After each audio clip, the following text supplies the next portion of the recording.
যুবক ভাই আপনাকে বলি, সিয়াম পালন করলে অন্তর ঈমান বাড়ে, সিয়াম পালন করলে তাকওয়া বাড়ে। তো কিভাবে যে ভালো বুঝতে পারলাম না। হাজার হাজার যুবক এখন পর্যন্ত গার্লফ্রেন্ডের সঙ্গে চ্যাটিং করে সিয়াম থাকা অবস্থায়। বলো যুবক, তুমি কিভাবে আল্লাহ তাআলাকে খুশি করলে? ও যুবক ভাই, একটু দেখো, তোমাদেরকে বলছি, মুখ নিজে দিকে দেখো না।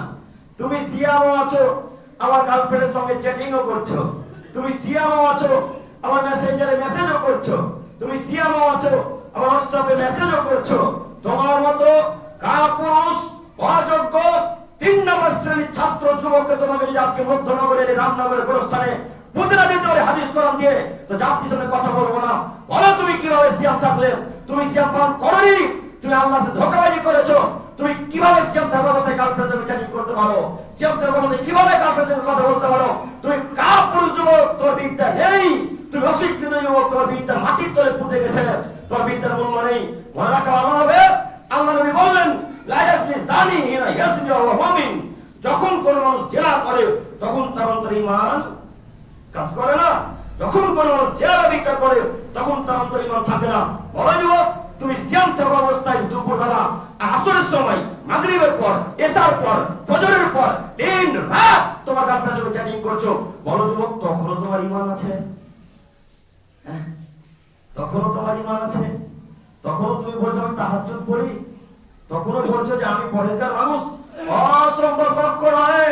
আল্লাহ নবী বললেন, মান সামারা মারানা ঈমানান ওয়া ইহতিসাবান গুফিরা লাহু মা তাকাদ্দামা মিন জামবিহি। পৃথিবীর মানুষ যারা ঈমানের সাথে সিয়াম পালন করবে, আল্লাহকে খুশি করার জন্য যারা সিয়াম পালন করবে, নেকির আশাতে যারা সিয়াম পালন করবে, তাদের গুনাহগাতা আল্লাহ তাআলা মাফ করে দেবেন। পূর্বের সমস্ত ছোট ছোট গুনাহ আল্লাহ ক্ষমা করে দেবেন। বড় যুবক, গার্লফ্রেন্ডের সঙ্গে চ্যাটিং করা অবস্থায় ঈমান থাকেনি।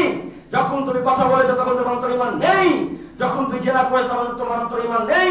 যখন তুমি মেসেজ করছিলে তখন তোমার অন্তরে ঈমান ছিল না। আর ঈমান না থাকলে সিয়ামের নেকি পাওয়া যাবে না। বলো যুবক, তোমার বিয়ে পাস বিদ্যা কি হলো? তোমার বিয়ে পাস বিদ্যা কি হলো? তোমার এইচএস শিক্ষা কি হলো? তোমার মাধ্যমিক পাস বিদ্যা কি হলো? তোমার বিদ্যাকে গোরস্থানে পুঁতে দাও, নাহলে পর্দাতে ফেলে দাও যুবক। তোমার বিদ্যার মূল্য নেই।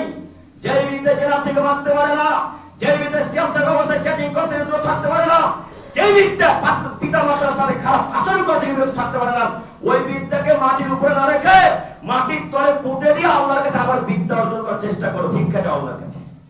কেন যুবক তুমি এরকম বিদ্যা অর্জন করলে? তোমার লজ্জা হয় না? তোমার বিদ্যা হয় না? তোমার একটু হায়াবাদ থাকা উচিত, ইজ্জত থাকা উচিত।